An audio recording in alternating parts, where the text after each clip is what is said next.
Hello there. Good morning, good afternoon, good evening, wherever you are. I'm Ryan in Singapore. Welcome to our mindfulness practice. Today's topic is Movember. And you can see, I think the timing is pretty good because my mustache has come in decently, I guess. And it's a good time to start talking about Movember.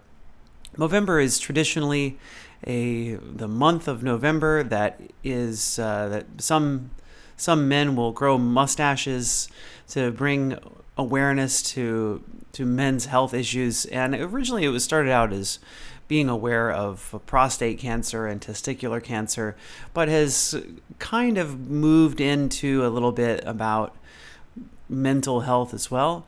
And I think men's mental health sometimes gets ignored a bit, that we kind of forget sometimes that men have mental health issues too. And I think part of that is because of the tacit kind of agreement that men are supposed to be, and maybe less and less these days, but it's still there. Men are supposed to be the rock, the emotional, I'd say, less emotionally wavering.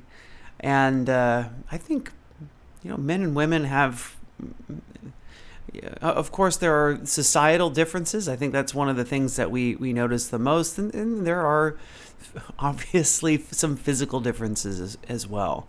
But it certainly doesn't make men immune to having emotions. And these societal pressures sometimes make it more challenging for men to seek help when there are problems that they're having, going through anxiety and depression.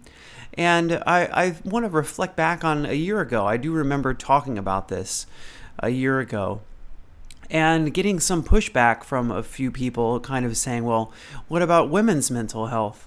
And I think women's mental health is something that at least recently I feel is covered relatively well, and there are a lot of sources that do cover women's mental health. And I think sometimes men get kind of left on the wayside in this time, and that we kind of think that, well, maybe men don't need this kind of support in the same way that women do. And I think that kind of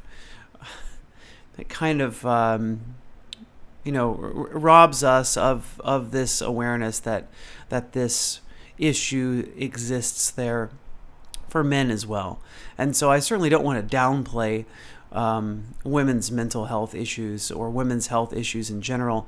And frankly speaking, I do think that overall, globally, if we want to compare these two groups, I do think the women have it harder. But the point being that not to forget that men also suffer from a lot of issues, including mental health problems.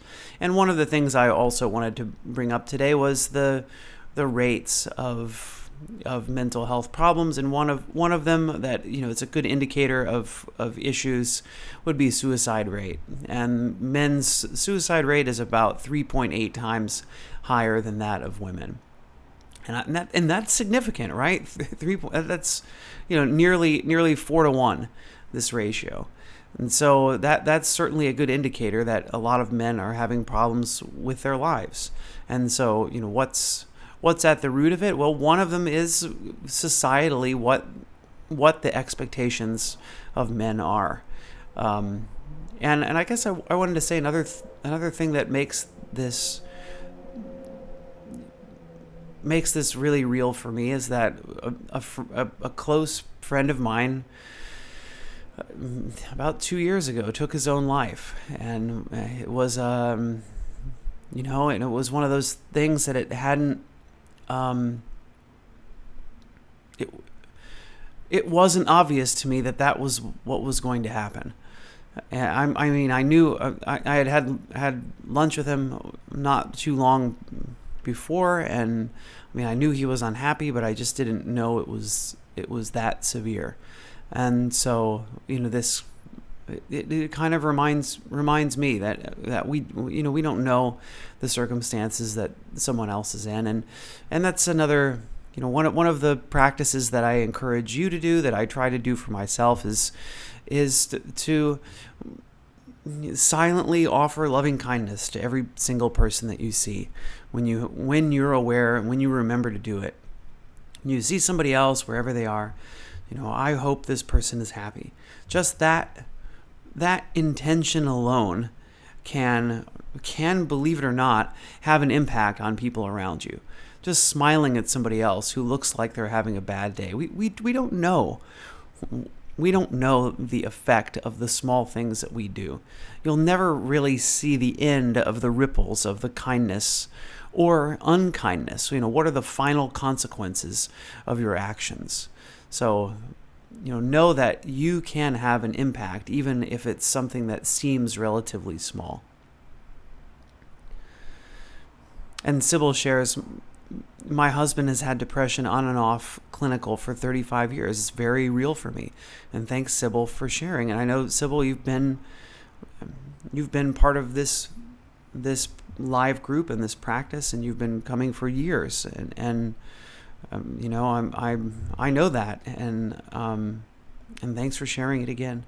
And my heart goes out to you and to your husband. Jean says, here in the States, more attention has been given to mental health issues of first responders and returning veterans. Thanks, Jean, for sharing. I think that's it's good that this awareness goes up, and that's the motivation. And I guess we don't I don't look quite as ridiculous as I did a couple years ago when I was doing Movember, because it's getting more and more trendy for men to grow mustaches. But anyway, I'm still here, at least doing Movember on Insight Timer once a year. Perna says, I'm so sorry my best friend did too, due to mental health condition that took over his life despite getting a lot of help. So thanks for sharing. And that's, it's tough. And I think it's especially true for me. When people ask what I do, the first thing I say isn't that I'm a meditation teacher. I'm the primary caregiver of my household. My wife goes and does the office kind of work, and I'm here taking care of my kids and making sure everything's arranged and driving people to various activities and taking care of my 2-year-old. And this is a non-traditional gender role, and I have to say that it still is. It certainly is here in Singapore, and there's some there is some feeling of alienation around that, and it makes this, and in fact, if we go back, if we rewind the time as to when I started meditating, this was part of it. It was as I was trying to reconcile the idea of not having my traditional career, or letting go of the career motivation that I had, and the career trajectory to move and to turn in a different way. I found that it was really hard, and that mindfulness was the way, after trying a lot of different things to help me, as I kind of came to grips with living in a non-traditional gender role, and continuing with it. You have to be aware of mental signs to avoid suicide and note suicidal thoughts. It happens quickly. Thanks so much, Sybil, for saying that. And I think that's something really important. It's like the number one thing that you can do if someone around you is starting to talk that way, is to start looking like they're going to have a tendency to harm themselves. Is the best thing that you can do is just to one to refer them to some counseling, but maybe most importantly in that time is to delay, to give them more time, to remember about this impermanence, that things aren't permanent and emotional states aren't permanent, and if we wait long enough, that emotional state does start to change, and so that can be really key in those times. What I want to do before we get into our practice is read the poem Bluebird by Charles Bukowski. It's kind of my favorite poem to talk about men's expectations or expectations of men in society. That poem has always really resonated with me. I didn't read it during poetry time, but now feels like really the time to read this poem. The name of the poem is Bluebird. It's written by Charles Bukowski. There's a bluebird in... Sorry, let me start over. There's a bluebird in my heart that wants to get out, but I'm too tough for him. I say, stay in there. I'm not going to let anybody see you. There's a bluebird in my heart that wants to get out, but I pour whiskey on him and inhale cigarette smoke, and the whores and the bartenders and the grocery clerks never know that he's in there. There's a bluebird in my heart that wants to get out, but I'm too tough for him. I say, stay down. Do you want to mess me up? Do you want to screw up my works? You want to blow my book sales in Europe? There's a bluebird in my heart that wants to get out, but I'm too clever. I only let him out at night sometimes when everybody's asleep. I say, I know that you're there, so don't be sad. Then I put him back, but he's singing a little in there. I haven't quite let him die. And we sleep together like that, with our secret pact. And it's nice enough to make a man weep, but I don't weep. Do you?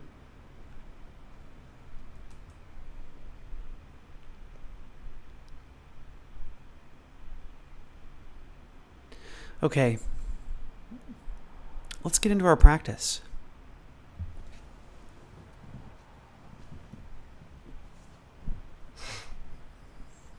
So get comfortable.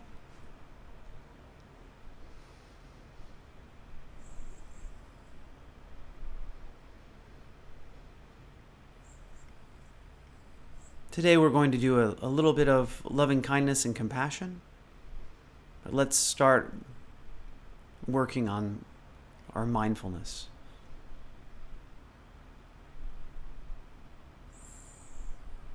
So find your comfortable seated posture.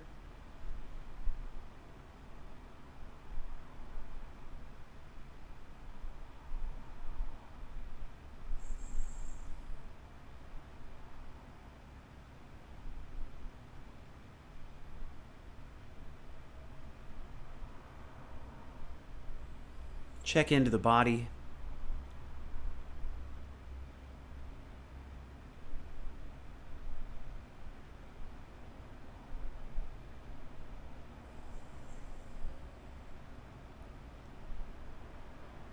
Notice what it feels like to be breathing. Where do you feel the breath?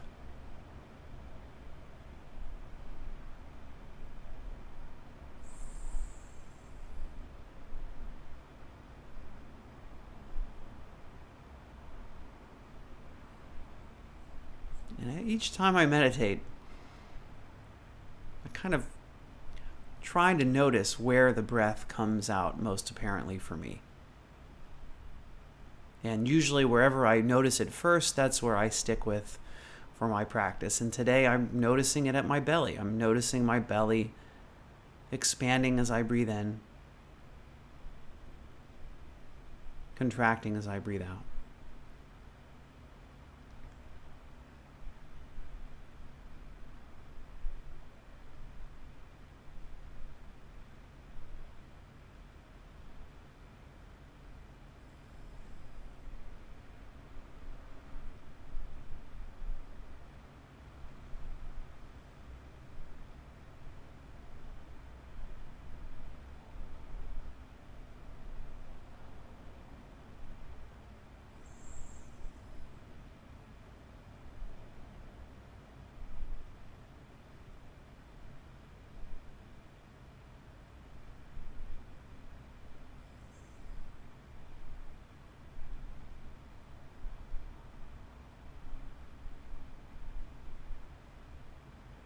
See if you can keep your attention focused on that feeling of breathing for a while. Notice when your mind wanders. Gently bring your mind back to paying attention to that feeling of breath.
And now checking in with yourself, see if you can identify what emotions you might be feeling right now. So maybe you can recognize it cognitively. Am I feeling happy? Contented? Am I feeling sad? Am I feeling stressed? Does that have a physical sensation? See if you can notice, as you notice your emotion, what physical sensation accompanies that emotion. Is there a place in the body that you can feel that lets you know, I'm feeling sad, I'm feeling happy, I'm feeling stressed, I'm feeling fearful, I'm feeling anxious? Or maybe it's another word, maybe it's uneasy. So see if you can label the emotion that you are having now, if you can determine if it's strong enough for you to identify, and see if you can find any physical sensation that accompanies that emotion.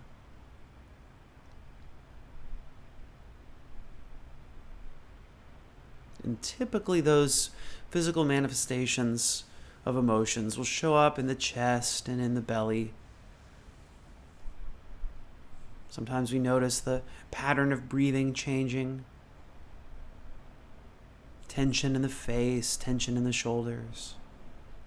So see if you can just take a moment to know what emotion that you're feeling strongly, if any. And can you feel the physical sensation that accompanies that emotion?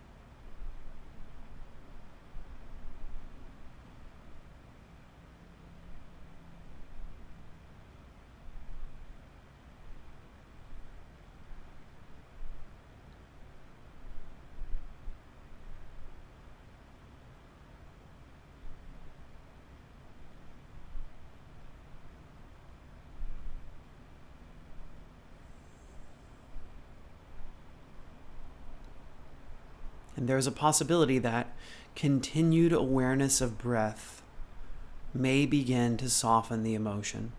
So also notice, as you stay focused on the present moment by moment, what is happening to your emotional state.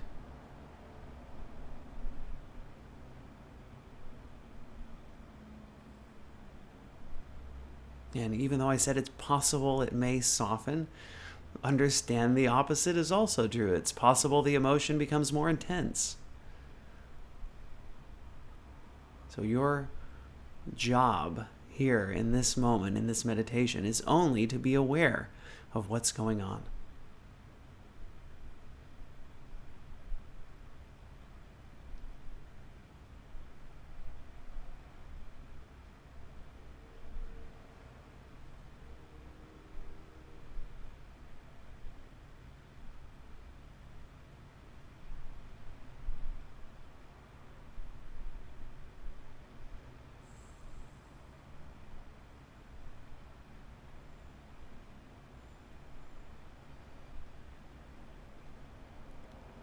And so now with this continued awareness of emotion, can we begin to shift to our compassion and loving kindness practice?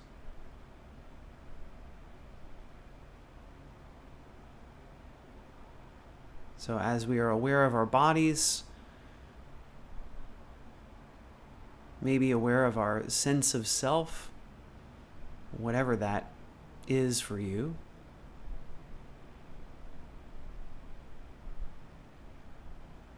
and see if you can metaphorically, or maybe even physically, embrace yourself.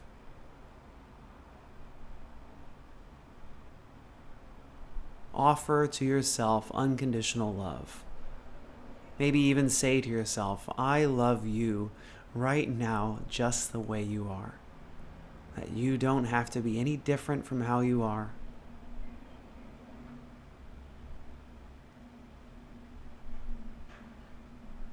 Waiting until you're perfect to love yourself is a recipe for waiting for eternity.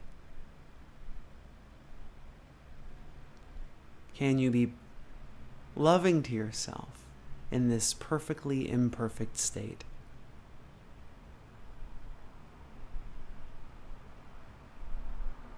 Right now.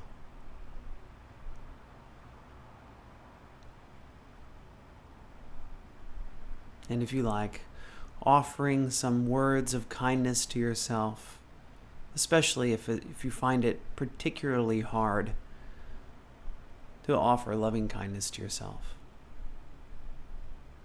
So if you like, repeating after me. May I be happy and contented.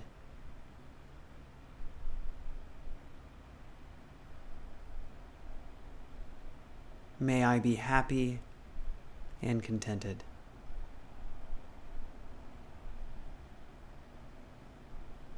May I be safe and protected, free from inner and outer harm.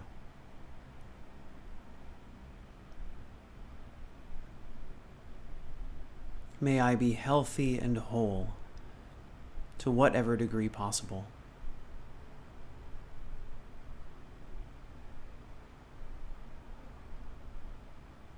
May I be at peace. May I have ease of well-being.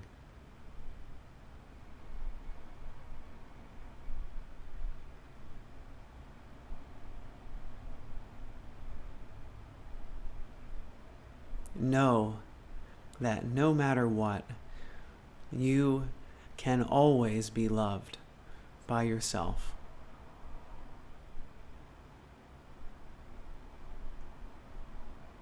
No matter how challenging you may find it to be with yourself, no matter the kind of judging thoughts that you may have towards yourself,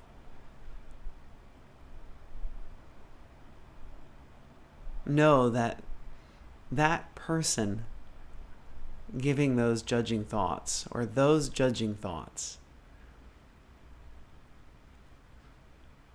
that person can be loved by you as well.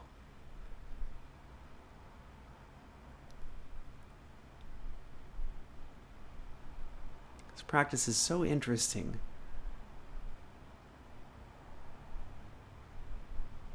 As we pull back and see, who is it?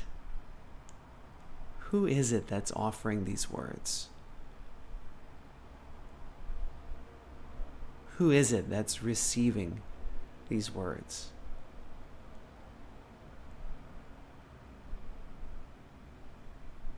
Ultimately, both dissolve in this vast field of unconditional love.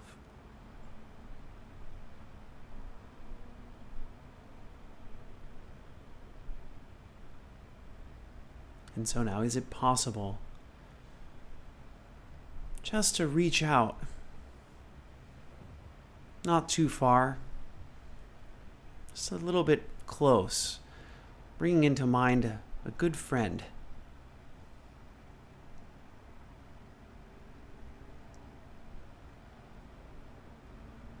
someone who's there for you when you need them, maybe someone who you think needs a little bit more loving kindness these days.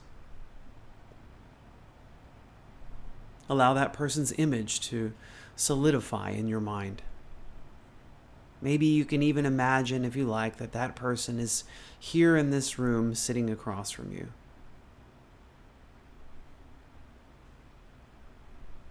On a cushion or chair of their own, meditating with you. And then extending out this unconditional love you've just been cultivating for yourself towards that person.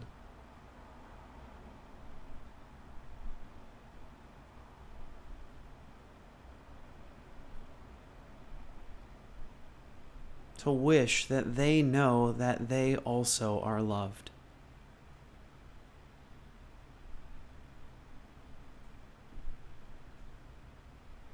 And so perhaps repeating these same well wishes for that person. May you be happy and contented. May you be happy and contented.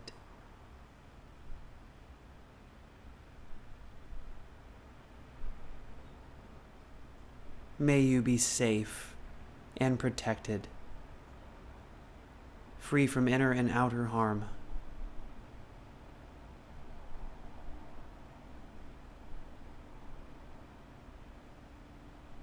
May you be healthy and whole to whatever degree is possible for you.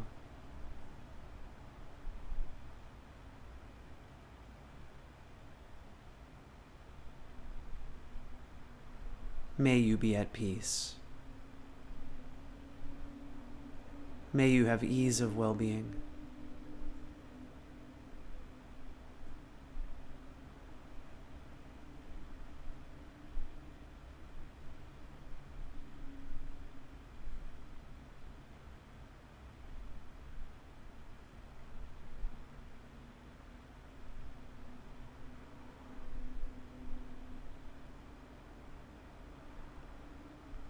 And so I invite you now to let go of that other person, to bring the attention back slowly to ourselves.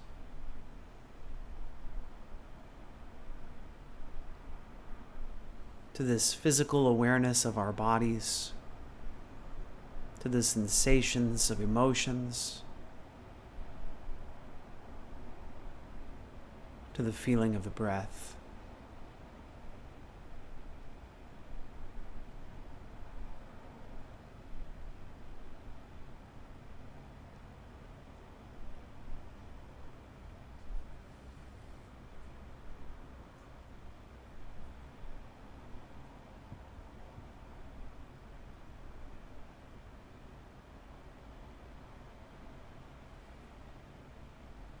So as we begin to draw our practice to the close, can we really focus on these next 3 breaths?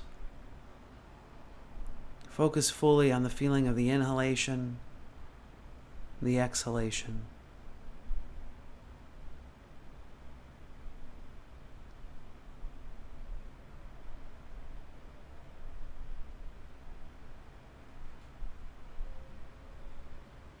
And now I'll ring the bell 3 times as an indicator of the end of our period of practice.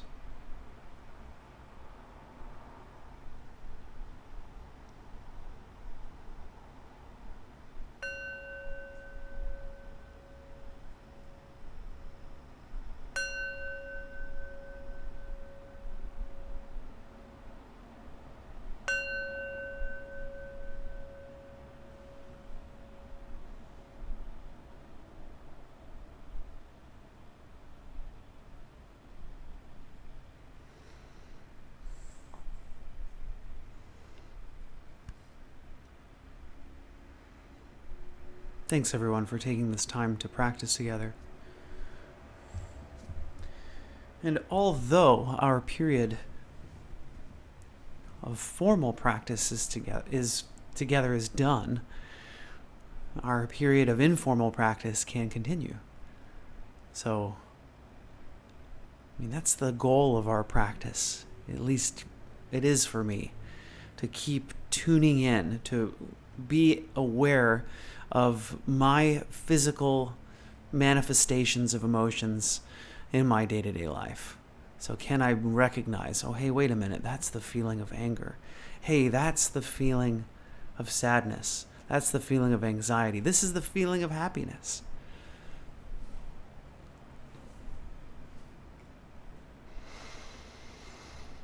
So how did your practice go today? What did you notice? What came up? What did you think of the poem, now that we're on the other side of the meditation? The poem was Bluebird by Charles Bukowski, and it's always kind of resonated with me just because of just like kind of the pressures of being a man. Of like, showing up in a group of people, right? It's always like, hey, what do you do? What are the questions that we're used to asking each other, and like, how does that make you feel?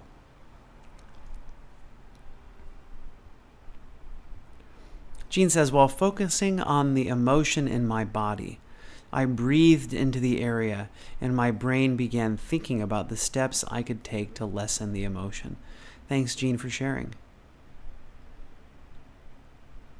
And that's something that we can do as well. And that's interesting. And I've just kind of watched, a lot of my training comes from, the core of my training as a meditation teacher is mindfulness-based stress reduction.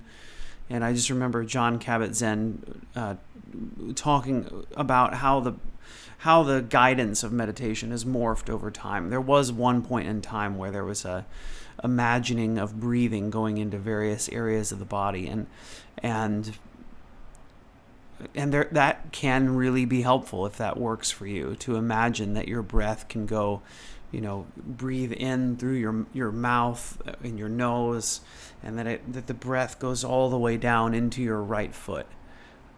There is some people have benefit for that, and I think that's kind of disappeared from MBSR meditations because that doesn't work for everybody.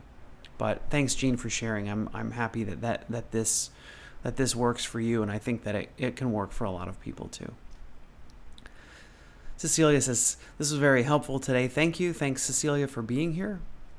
Jean says, love the poem, and so do I. But wow, it's I thought that I thought that something changed about the place that I'm in as a person, and that I'm like, I can read this poem, keep like completely straight, like straight faced, and not feeling emotional, or not looking emotional about it. But wow, it was hard to get. It was hard to get through without having a few tears. I forgot how powerful that poem is, and how much it means to me. That's it is hard sometimes to be soft inside, but have the expectation to not be soft. And I'll tell you, even with my partner, right? There are times where I think I want to have it so that I can be 100% open and honest and me all the time with my partner, and that I never have to put on the mantle of something else. And I recognize that's not totally possible. Is that there are certainly times that and I don't want to paint this as a bad thing, but that my masculine support is expected, and that's and I think that if there's a way that sometimes the softness that I have, maybe there's somewhere else, and not to kind of expect that this relationship is the one that that I'm able to, or that I should be fully expressing that. And that's it's interesting to think about. So it's like, I know there are times that I need to be the rock of my family, and that's and it's hard. Sometimes it's hard having that expectation, and sometimes not wanting to show that soft side, because of the consequences of it. So maybe that's it. Maybe that's why that poem hit really especially resonated with me today. Bev says, there's nothing more masculine than a caring man. Thank you, Bev. And, that's it too, right? Is sometimes those, showing that you care, and showing vulnerability, and showing that, it's hard to show negative emotions. I mean, I think that's it in general. It's like, it's hard to be like, what person around me is able to hold my negative emotions, right? And I think that's really important, right? Where can I find somebody who can hold that for me? And I know a few places, and hopefully you do too. Hopefully you've got a few shoulders to cry on, or whatever other negative emotions you'd like to, or that you need to express, that you've got somebody who's there for you. And if you don't, you can be here for yourself. I mean, that is not great consolation, I suppose. It's a good segue to transition into saying, have a good therapist. That's something as well. It's a good transition to say, this group here is here for you. So Ryan's Daily Mindfulness Circle. You can join Insight Timer groups. It's a great group of people inside that meditate together every day. I believe it's every day. And you can join the group. You can meditate together. You can share what's going on within your life. I think everybody in this group is quite supportive. And I have to say, I'm not there every single day. I don't post in there. I don't check it every single day, which it's something that I would really, really have been trying to change. I really want to be more involved in my own Insight Timer circle. But that's it. Like I said, my primary job is to be the caretaker of my family. So that's always the thing that has to come first.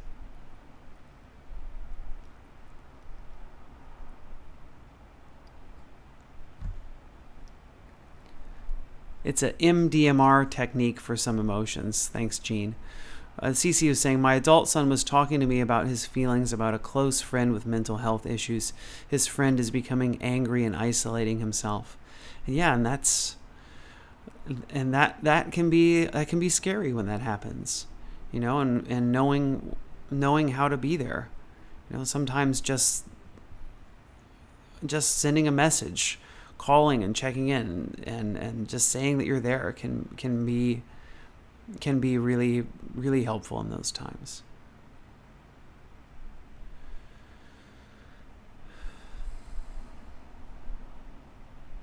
It's great being here. It's great sharing this time with you and sharing my vulnerability, and I hope that you're comfortable sharing yours too. Let's close our practice with some well wishes.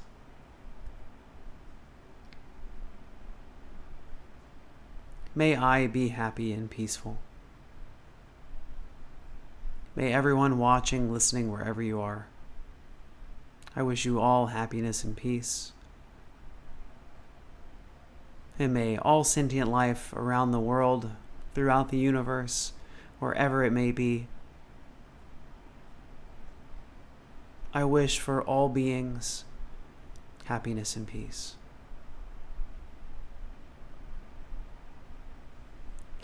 Okay, thanks so much, everybody, for being here today.